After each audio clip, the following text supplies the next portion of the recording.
I'm looking around for the remote.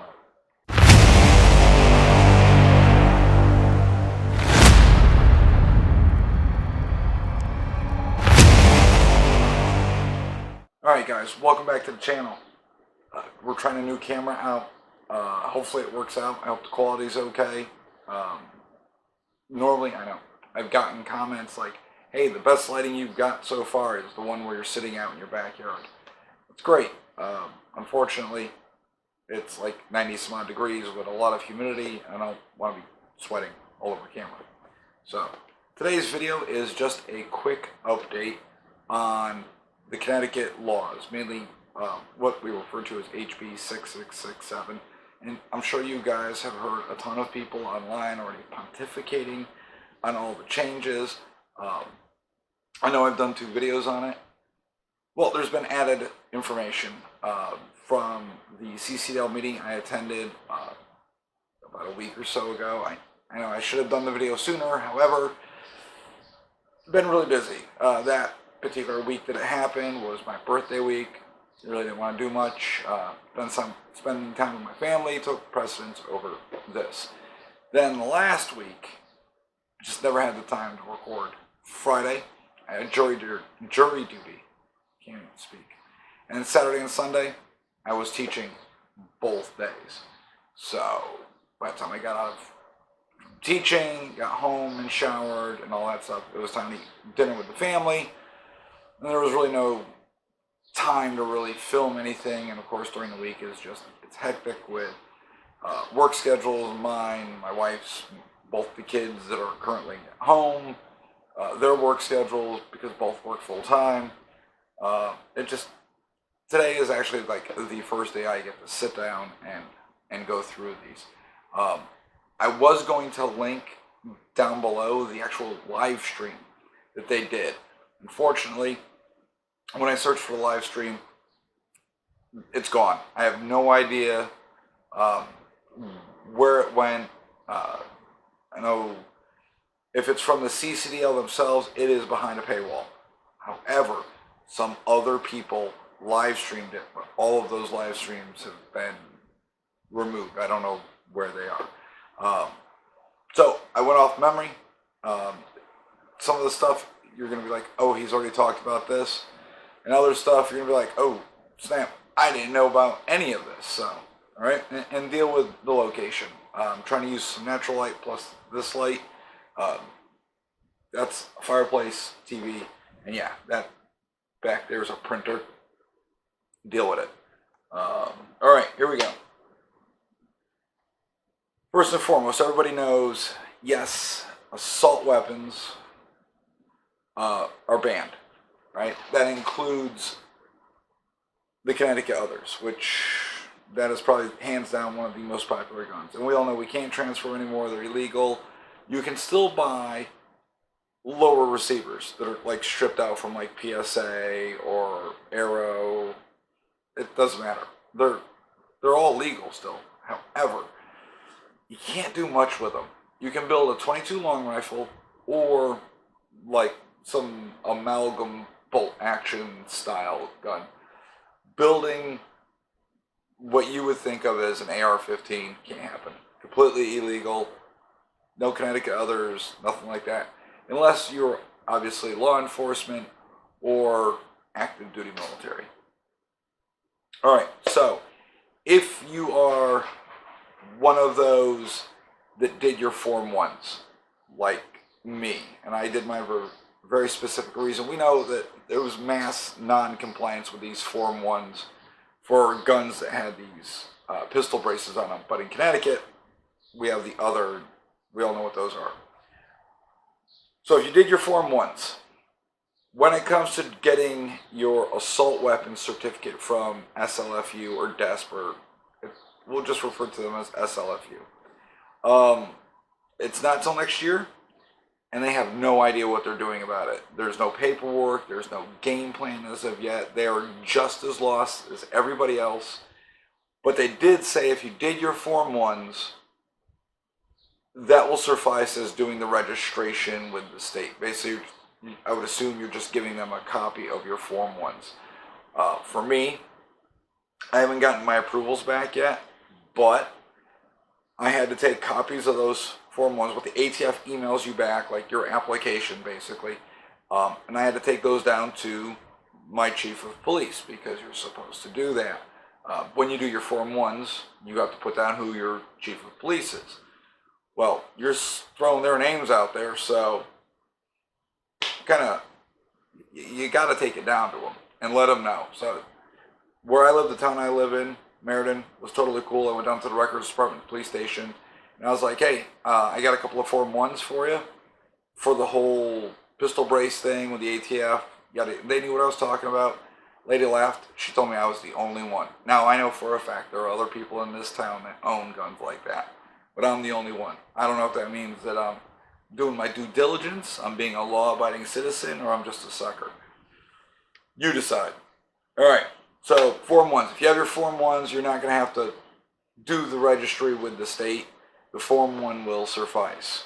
And honestly, while at work at the range, I see these all the time. And I'm like, oh, did you do your Form 1? And people are like, my what? Like, they have no idea. Like, they weren't paying attention. They have no idea what was going on because they're not watching the news, or they're just not that deep into the gun community and aware of all the things and all the changes going on with the Second Amendment, with the ATF making all these rulings and so on and so forth, all right?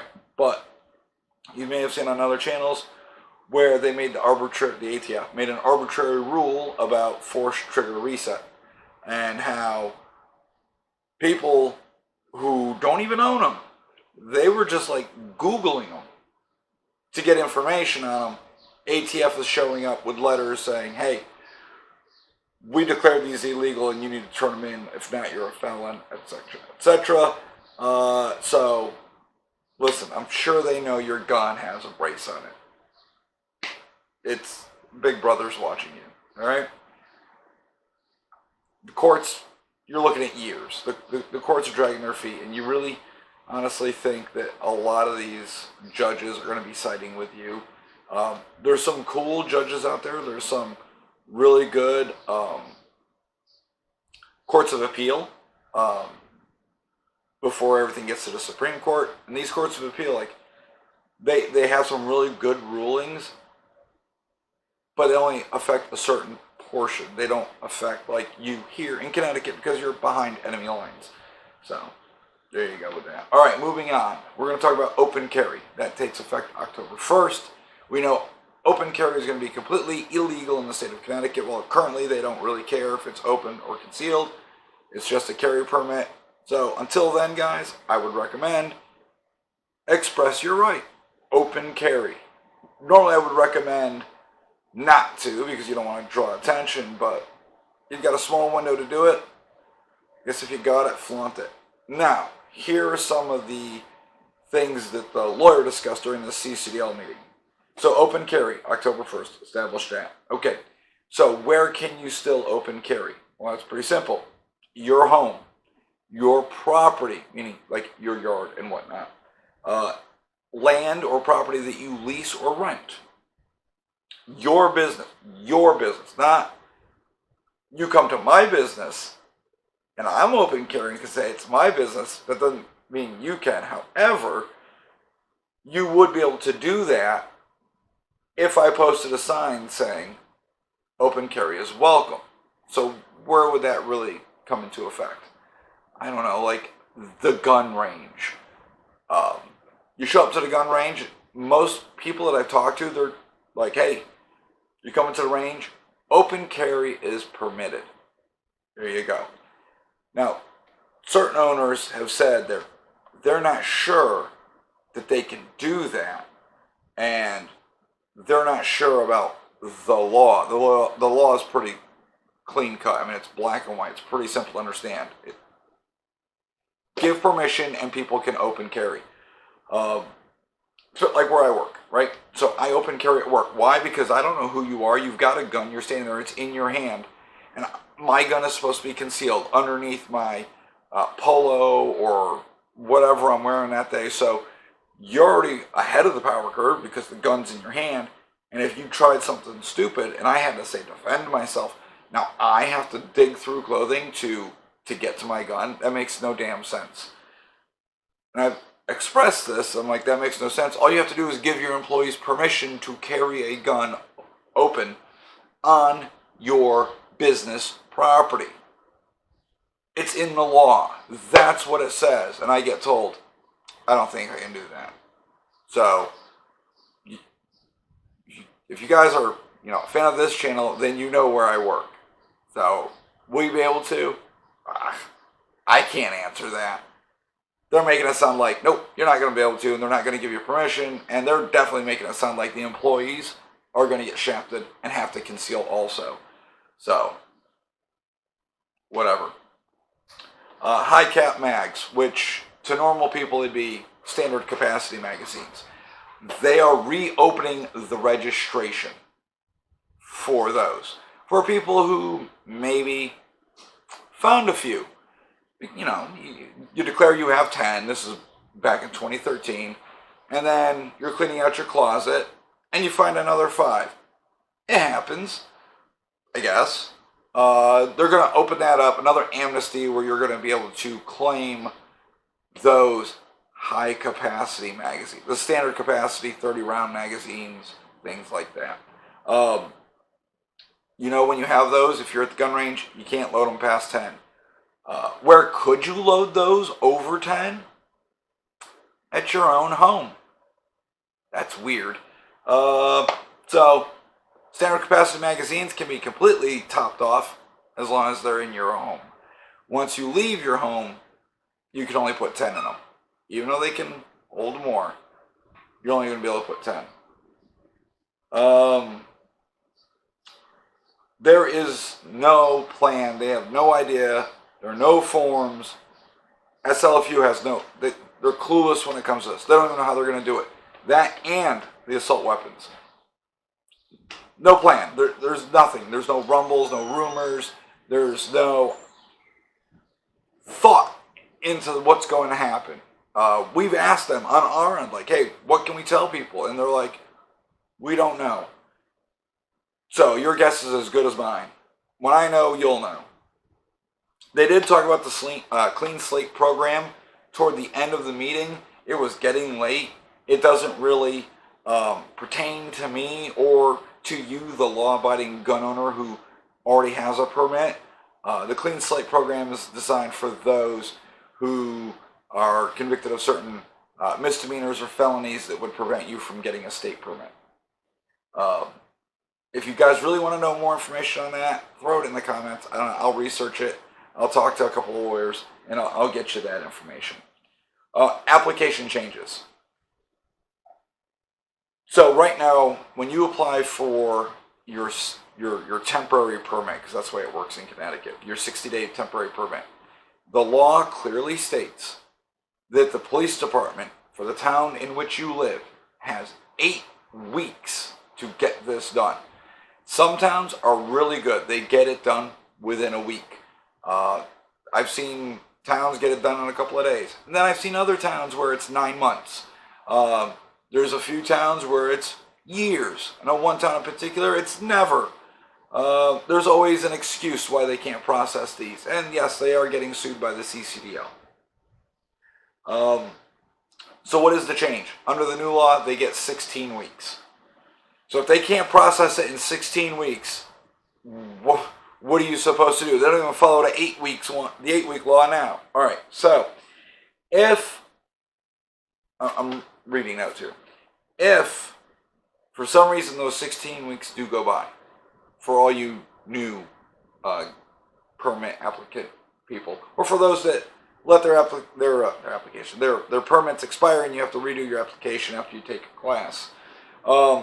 If it is not done in 16 weeks, then you can go directly to SLFU, which is in Middletown on Country Club Road, and you'll basically sign, they're thinking something like an affidavit saying you did do your due diligence, you did submit your application to the town, and the town has now failed to do their job, so the state is going to run your background check and then issue you a permit. Again, they have no idea how they're going to do this, and they're not even thinking about it. But this takes effect in October, and they're just kind of shrugging like, we haven't been told what to do about it. So, yeah. Alright, that's how it works. Okay? So we discussed also the 3 guns for you people. And then people like me, the instructor, where I can get 6 guns, which I think would drive a lot of people to become instructors. But how are they going to implement this? And the people in charge on the state level for like SLFU said they can't. They have no idea how they're going to do this. Does the onus go on the FFL? Does the onus go on you, the person? But they're admitting that they have no way to enforce this or track it, along with if you're an instructor or not, because our credentials are not in some sort of database with the state. So they have no idea. I love it. You pass laws and you have no idea how to enforce them. Good job, guys. FFL changes. So for all you guys out there watching this, happen to be FFLs. Good for you. So now with the FFLs, obviously you have to do an annual inventory based on state law now. I don't know of any FFLs that don't have a running inventory. I know for where I work, we basically do it like once a month. But this is, you got to do this massive inventory. We check it like as guns come in and guns go out. Not only do we have the A&D log, but we have a spreadsheet that's backed up multiple times. So that's not really a big deal. If you're a responsible FFL, you're already doing this. Here's what I liked. So you, just a regular citizen, non-FFL, you lose your gun, it's stolen, etc., what have you. You have 72 hours to report it to the state police, the attorney general, saying that your gun got stolen. Now, that being said, you know at that point, when it gets stolen, you're losing your permit, and good luck getting it back for like another 3 years, because you're going to have to go to the board, and obviously at that point you need lawyers. It's going to cost you a ton of money, so the onus is on the cops proving that you're ineligible to hold a gun and all this stuff, or hold a permit based on a stolen gun, even though the law technically says under the first offense you're fined $90. And that's it. There's no revocation of your permit. However, there is case law that gives the state police a large leeway to find you unsuitable and then pull your permit. And that's what they use when you get your gun stolen or lose it or what have you. They find you unsuitable and they revoke your permit on the spot. So that's you. You have 72 hours. FFLs, you have 48 hours. And you have to report it to the state police and the attorney general. 48 hours. Now, I know sometimes serial numbers or guns might get logged into the A&D book wrongly. Alright, sometimes people transpose numbers when it comes to the serial number.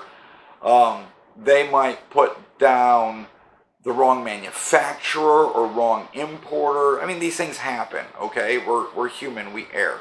That's why we have basically a compliance officer that works there. We double and triple check everything. We try to fix these mistakes. However, if you're arranging, you're going through your inventory and A&D book says, hey, you're supposed to have this Glock or whatever, and it's the serial number, you just can't find the Glock. You've only got 48 hours to report to the state police and the attorney general that you, the FFL, has misplaced the gun. I know plenty of FFLs where they're like, yeah, we have a gun, we couldn't find it, it took us like a month to figure out, hey, we transposed numbers, we sold that gun a month ago. So now you got to report to the state police and the AG. And you really think, once you report it, that they're just going to let you keep your state license because you've lost a gun? It's going to be dystopian, I'm sure. So, good luck with that. Storage laws. There is no criteria. we all know they removed the words of person underage or prohibited person, but guidance on, hey, this is the type of safe you're supposed to have, this is where you're allowed to have it, there's nothing. The best we can come up with is, would a reasonable person believe that you did your due diligence and locked the gun up?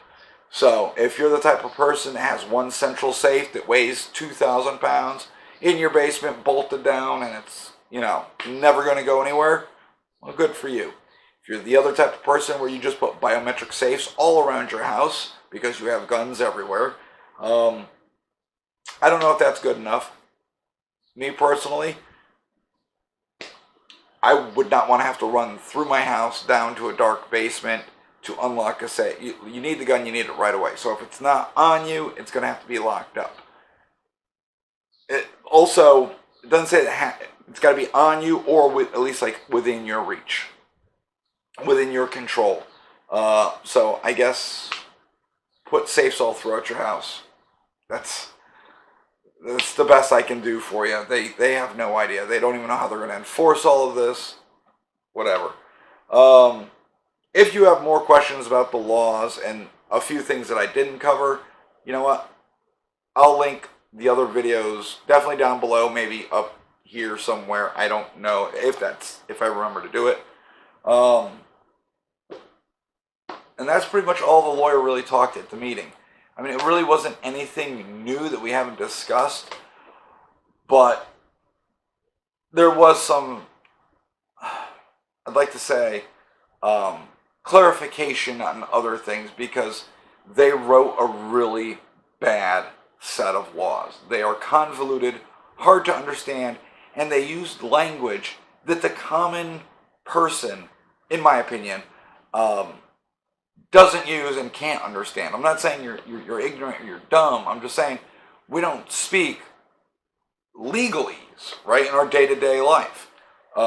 So when they write these laws, and then they're really hard to understand, and you don't understand them, well, guess what? Nobody else really does either. And a lot of these laws are left to be interpreted by SLFU. So the politicians that create the laws can have one thing in mind, but then the state police, mainly here in Connecticut, are going to interpret it a different way, and it could be better, but usually it's going to be a lot worse, because let's face it, they really just want to have a monopoly on violence, and you, the citizen, you shouldn't have anything, even though, well, our state is pretty much on fire, crime is rampant, nobody's getting prosecuted, car thefts abound, carjackings everywhere, home break-ins. You would think after the Cheshire Home invasion, the state would wake up and just really prosecute the piss out of criminals. But they went the opposite way. And now we have a very lackadaisical way of doing it, and they just don't enforce these laws. People get arrested, immediately released, so on and so forth. It's really quite sad, the state of Connecticut. Crime is really bad. Though you look at the states where the people truly have a right to self-defend themselves, and criminals are really actually prosecuted, they're safer. So, just watch the news, guys. You don't believe me? Watch the news. Just join one of the local Facebook groups for your town, and you'll see how bad it is. It's dystopian. But, I'll tell you right now, you, as just a regular person, you screw up with these gun laws, they will prosecute you, and they will make you the poster child for why we need these gun laws. All right? They will throw the book at you and then some. So, do your due diligence, be mindful, do your best to obey those laws. I know the courts are fighting them. The CCDl just amended their assault weapons lawsuit to include others and other things, and they are working behind the scenes the best they can, working against these lawsuits. And I know a few people I've talked to who are like, well, where are they? Why aren't they doing anything? They are. They're suing everybody under the sun that they can. However, their policy is not to discuss current legal proceedings because they don't want to play their hand. They don't want to play into accidentally divulging things that can be used against them. So they keep it tight to the rest, right? They keep that stuff on the down low. They do their little updates like, hey, we're amending it, we're doing this, we're doing that. But other than that, they're not going to discuss anything. Yeah, you got GOA and a bunch of other gun coalitions out there suing everybody, but they really never seem to go anywhere. CCDL's lawsuit, this is a nice update. There was a lawsuit by them to allow people to carry their guns, mainly handguns, guys, into state parks, you know, because there's bobcats and bears and other things. And the case got dismissed. The judge threw it out because he could find no proof of it ever being enforced. Now, I know it's been enforced. I work with a couple of retired deep cops, and they're like, yeah, we enforce it. We catch you with a gun. He goes, it's a ticket, right? It's not like a felony or anything, but it is enforced. Yet the judge said no evidence of it ever being enforced, so there you go. The judge's opinion throws out the lawsuit. They don't even get to hear it in the courts. So there's that. And I'm sure you all know about that already. All right, now that I've bummed everybody out talking about these really crappy gun laws, that's pretty much it for the video. I hope the quality of this and the lighting, guys, is better for you. You can help support the channel by going down and clicking on the link for the merch. Get some shirts, get a cool hat, and a bunch of other cool swag that is available that will support this channel and enable us to, you know, do bigger and better things. So if you want to support me via Locals or Patreon, you can do that too. Most people don't want to do that because of the way it is. Patreon is very, they can be bad by just shutting down the Patreon stream itself for people like me. So the best way to support the channel is through the merch store. Go buy yourself a cool shirt. Especially dealing with this, there is a shirt that says Connecticut, the unconstitutional state, and it's the state seal flipped upside down because we're in distress as Second Amendment lovers. The state in Lamont just took a giant crap on you and shoved a bunch of laws down your throat that you really didn't need or want. So there's that. Good way to support the channel. All right. That's all I got to say for the state laws and all that good stuff. I will talk to you guys later. Y'all have a great day. Enjoy the rest of your week. And I will see you guys in the next video.